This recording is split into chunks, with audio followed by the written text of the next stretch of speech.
तलब जिसकी सदियों से थी ज़िंदगी को, वो सोज इसने पाया इन्हीं के जिगर में। ज़मीन और आसमान जिनके आने के मुंतज़र रहे, वो हुजूर के ग़ुलाम थे।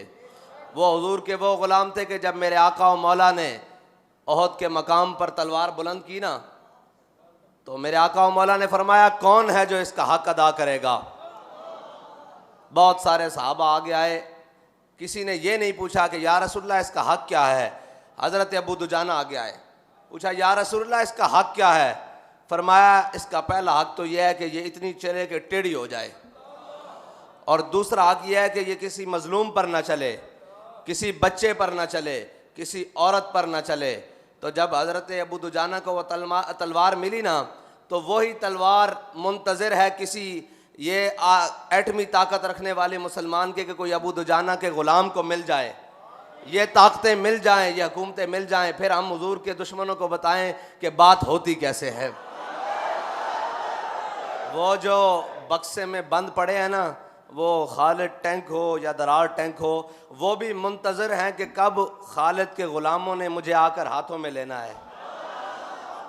वो दरार टैंक भी मुंतज़र है कि कब दरार बिन अज़वर के ग़ुलामों ने आके मुझे हाथ में लेना है। कि जब जोश जिहाद बढ़े तो ये नहीं कि ज़र्रा पहन लें, बल्कि ज़र्रा क्या कमीज़ भी उतार कर लड़ें। हज़रत दरार बिन अज़वर की ये शाने हैं।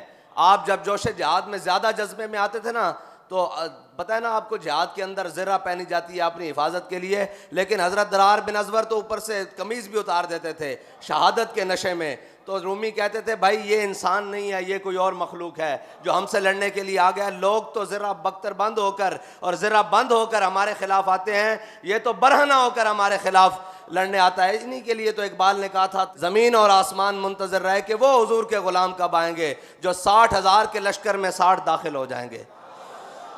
तो हज़रत अबू दुजाना ने जब वो हुजूर से तलवार ली ना, तो फिर ये नहीं कहा कि या रसूलल्लाह मैं आपके दुश्मनों के साथ बड़ी हल्की बात करूँगा, आपके दुश्मनों के साथ बड़ी रवादारी से पेश आऊँगा, आपके दुश्मनों के साथ बड़े मोहब्बत और इखलाक से पेश आऊँगा।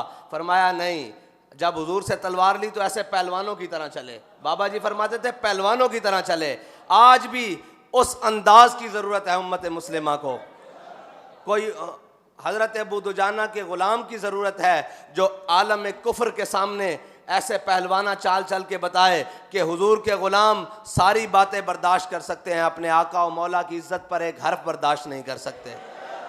लेकिन क्या कहें, हमें रंगीले मिल गए, हमें रंग बरंगे मिल गए।